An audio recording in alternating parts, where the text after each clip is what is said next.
What really killed the dinosaurs isn't what you think. The asteroid was only the final blow, the closing chapter, a story that began a million years earlier, written in fire, ash, and silence. Modern science reveals the cascade. Listen closely. Through the golden mist of a vanished dawn, an eye opens. Amber light slides across ancient scales. A low growl rolls through ferns taller than men. This is a world that no longer exists. A world of titans, of warm seas, of skies crossed by leathery wings. And it is about to end, but not in the way textbooks once told you. The real killer had been waiting for millions of years, and it was already inside the planet. 66 million years ago, Earth wore a very different face. The continents were younger, still drifting apart from the broken body of Pangaea. The Atlantic was a narrow corridor. India was an island racing north through a turquoise sea, hurtling toward the southern flank of distant Asia. North America was split in two by a shallow waterway, the Western Interior Seaway, where mosasaurs hunted below. Above them stretched a sky thick with pollen. The climate was warmer than anything modern humans have known. Polar forests grew where ice now reigns. Tropical humidity reached latitudes that today see only deep snow. Carbon dioxide ran high, oxygen ran low. And above it all, the dinosaurs ruled the entire prehistoric world. For 165 million years they had ruled. Think on that number. Truly consider it. 165 million years of unbroken dominion. Human civilizations rise and fall in mere millennia. Empires last centuries. The dinosaurs reigned for an interval so vast that human history is barely a heartbeat. They had survived continental drift, shifting seas, ice ages, and greenhouse spikes across countless ages of Earth. They became the most successful vertebrate dynasty the planet had ever produced. A dynasty soon to fall. Subscribe to continue the journey into a world that no longer exists. The next chapter awaits you. And yet, beneath that golden sky, something was already trembling. Something invisible. Something patient, waiting beneath the ferns. The science of the last decade has begun to read signs the rocks try to whisper all along. The story of their end is not one moment. It is a slow unraveling across a million silent years. Picture the late Cretaceous in full splendor. Across the floodplains of what is now Montana, morning fog drifts low. A Tyrannosaurus rex moves through the mist. 12 meters of muscle, bone, predator intent, teeth like human hands. A bite force unmatched in terrestrial history. The most feared predator the land had ever carried. Its breath rises. Its golden eyes scan a horizon crowded with prey. Around it, ecosystems were saturated, biodiversity at its peak. Herds of horned ceratopsians grazed the valleys. Hadrosaurs by the thousands trumpeted across river deltas in great migrations. Sauropods of older lineages still moved through southern forests. The air buzzed with insects already ancient and humming. The rivers churned with crocodilians larger than buses. Life pressed hard against every margin of what was possible. But the rocks of that age hold something darker. Layers from the final million years show fingerprints of stress. Pollen records flicker. Temperatures swing sharply. Isotopes of carbon and oxygen tell of a climate now losing balance. Dust appears in places where there should be none. Ash arrives in regions that no fire had ever touched. The atmosphere itself was changing. Oxygen levels, modern studies suggest, were drifting downward. The seas were warming unevenly. Coastal habitats began to retreat. The dinosaurs, kings of a stable kingdom, were entering an unstable one. They did not know it. The threat was not yet a roar, but a hum beneath their feet. Because the real monster did not walk on the land, it was sleeping inside the planet, beginning to wake. Before we descend into that fire, walk a moment longer through the lost world we are about to lose. A triceratops lowers its three-horned head to drink from a slow brown river, its frill scarred by rival males. Beside it, an ankylosaurus, armored like a living fortress, swings its clubbed tail through tall fern thickets. Hadrosaurs migrate in lines that stretch beyond the horizon, their crested calls echoing across valleys like forgotten horns. In the underbrush, smaller eyes watch. Mammals, most no larger than a rat, nocturnal, quick, nervous, always alert. For 160 million years, they had lived in the shadow of giants, learning to hide and wait. Few suspected what their patience would one day inherit, when the kings of this kingdom finally vanished from Earth. The forests were a strange blend of old and new. Tall conifers, relics of a deeper past, still dominated, but beneath them rose something revolutionary: flowers. The first angiosperms had begun their quiet conquest of the world. Magnolias, early relatives of laurels, soft petals opening in a world that had never known color this way. The Cretaceous was the dawn of the modern botanical world, a garden that would outlive them all. And yet, the ground beneath that garden was not still.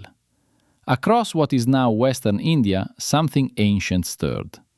Deep within the Earth's mantle, a colossal plume of molten rock was rising, climbing slowly for 1,000,000 years. It was nearing the surface. It carried with it the breath of the core, pressure, heat, poison. The geology of that age records the swelling, faint tremors, subtle shifts in chemistry beneath the ancient ground. Something in the subsurface had been breathing for 1,000,000 years, and now, at last, it was about to exhale. But before the Earth opened, lift your gaze upward. The dominion of the dinosaurs was not only terrestrial. The seas of the late Cretaceous were a parallel kingdom of monsters, ruled by mosasaurs, sleek marine reptiles. These predators stretched up to 17 meters long, dominating the warm shallows with smooth, serpentine power and hunger. Plesiosaurs, with long serpentine necks, patrolled deeper waters. Ammonites in shells like wagon wheels drifted in vast schools. The oceans were thick with life and thick with predators hunting silently through the warm Cretaceous depths. Above, the skies belonged entirely to the pterosaurs, and none more astonishing than the colossal soaring Quetzalcoatlus. A flying reptile with the wingspan of a small aircraft, 11 full meters across from delicate tip to tip. When it stood folded on the ground, it was as tall as a giraffe, towering above the ferns. When it launched into the sky, it became a shadow that darkened entire fields below in passing silence. There has never been, before or since, a flying creature like it anywhere across all of Earth's history. It shared the air with smaller pterosaurs and with something newer, something feathered, something quietly, beautifully singing. Birds. The first true birds had already begun their long evolutionary parallel. Tiny, toothed, and remarkably agile creatures. Branching off from theropod ancestors, they did not yet rule the air, but they were learning, quickly learning, and they were the only branch of the dinosaur family that would survive what was coming next. This was the world we have lost. Land, sea, and sky, all woven into a single tapestry of giants. And modern science has revealed something the older textbooks never truly grasped about its final hours of glory. The collapse of this lost world was not a single front. It was multi-front. It was layered, devastating. It had already begun long before the sky ever fell, because the earth itself had decided to bleed. In what is now the Deccan Plateau of western India, the crust split open in slow agony. Not in a single eruption, not in a single year. For hundreds of thousands of years, lava poured. From the wounds of the planet, sheet after sheet, flow after flow, basalt stacked 2 kilometers thick. Across an area the size of France, these are the Deccan Traps, one of Earth's largest volcanic events, and their timing, modern dating has confirmed, brushed devastatingly close to the final end of the dinosaurs. The eruptions did not simply burn the land, they poisoned the world with every breath the Earth exhaled. Each pulse released vast plumes of sulfur dioxide, rising into the cold upper atmosphere of the planet. Sulfur becomes sulfate aerosols high above. Aerosols reflect sunlight. The planet cooled in slow, merciless waves of darkness. Volcanic winters fell across the late Cretaceous like dark curtains, drawn slowly over a dying golden age. Then, between cooling pulses, came carbon dioxide, the greenhouse gas. The Earth's atmospheric pendulum now swung violently again.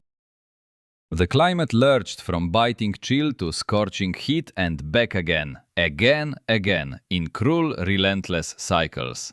The oceans absorbed the slow chemistry of catastrophe. Sulfur and carbon turned ancient seawater acidic and toxic everywhere. The shells of plankton began to thin. The base of the marine food chain trembled and broke. And whatever trembles at the base eventually shakes the very top of the entire fragile pyramid of life. Ammonites began to decline. Reef ecosystems weakened. The mosasaurs and plesiosaurs felt their ancient food webs fray apart. On land, the fossil record of the final 100,000 years already shows the slow signature of poisoning. Eggshells thin, pollen assemblages narrow. Whole dinosaur lineages begin to vanish long before any asteroid ever arrived here. Some scientists argue the diversity of the dinosaurs was already in decline. Others say it was simply restructuring. The debate is fierce. The bones give no simple answers. But the isotopes do, locked in fossil shells.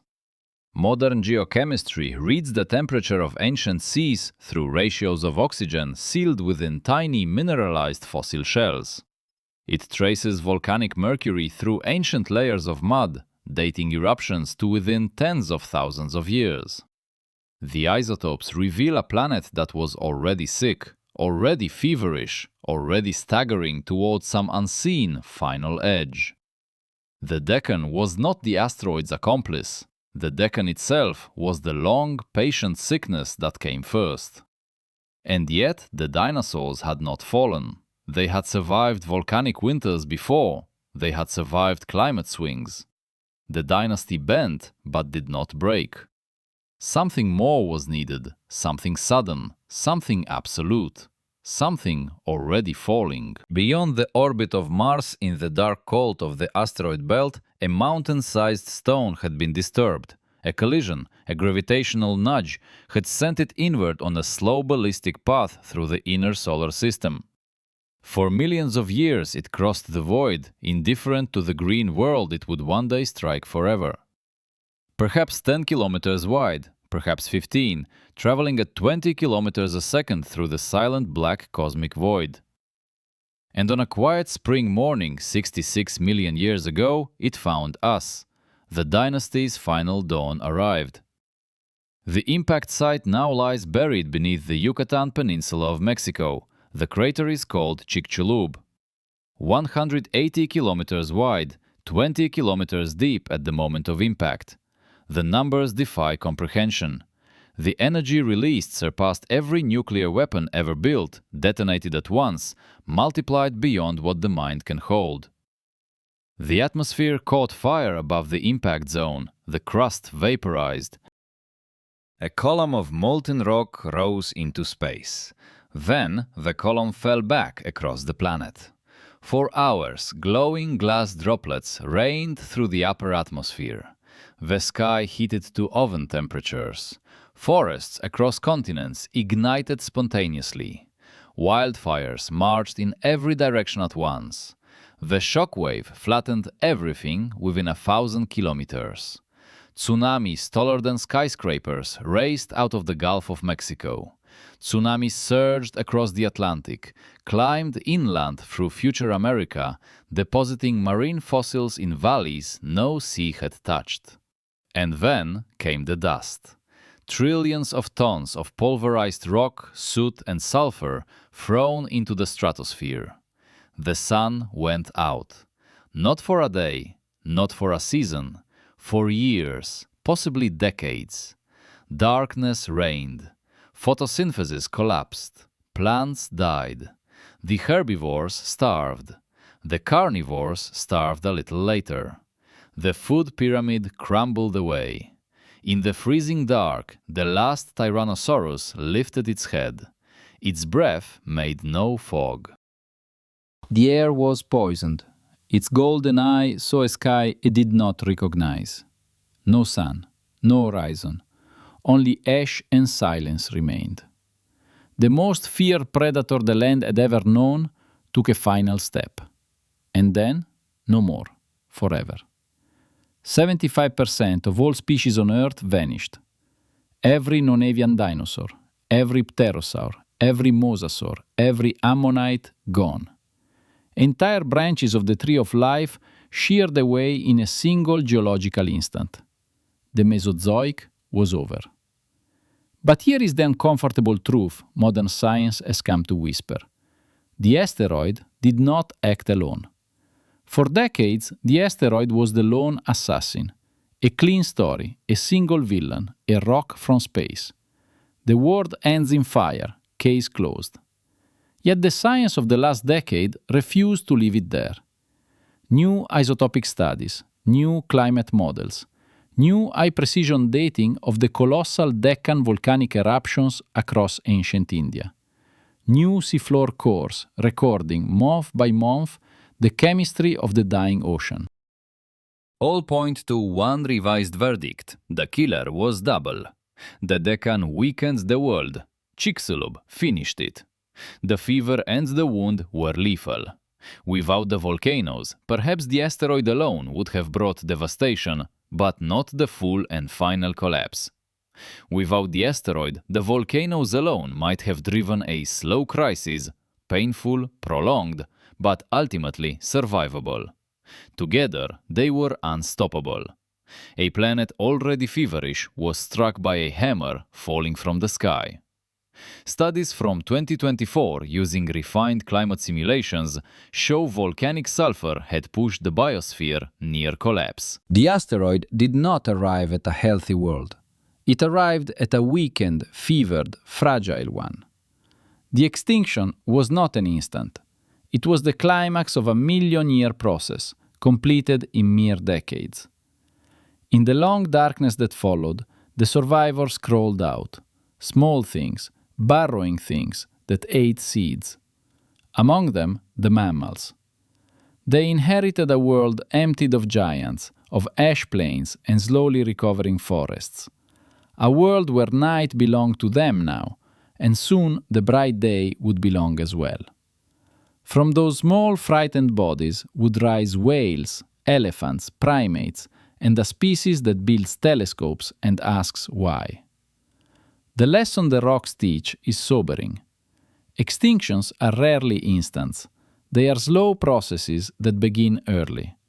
They unfold across generations that have no idea they are living quietly inside an ending of their own world. By the time the asteroid fell, dinosaurs had been walking through their own decline for 1,000,000 years. They simply could not see it. Their world looked like every world they had ever known, until it didn't. Perhaps every age contains the seeds of its own undoing, hidden in the slow chemistry of the air, hidden in the slow waking of the mantle, in the silent trajectories of distant stones falling through endless dark. The Cretaceous left its echo in rock. A thin band of clay, rich in iridium, marks the sky's fall. Geologists call it the KPG boundary. Below it, a world of giants. Above it, a world of fragile beginnings. The line between them is thinner than a human finger. And we are walking on that very line now. Our climate shifts, oceans warm. Our atmosphere thickens with gases the dinosaurs would have known from their final days. Museum bones are not only relics, they are warnings, the silence of a kingdom that never saw its end. They watch us across 66 million years with hollow sockets that ask one question: are you paying attention? A world that no longer exists still teaches the one that does. The prehistoric mysteries remain open cases. Every new core drilled, every fossil unearthed, Every isotope measured rewrites the ancient story by a little more. The bones still hold secrets. The rocks still keep records.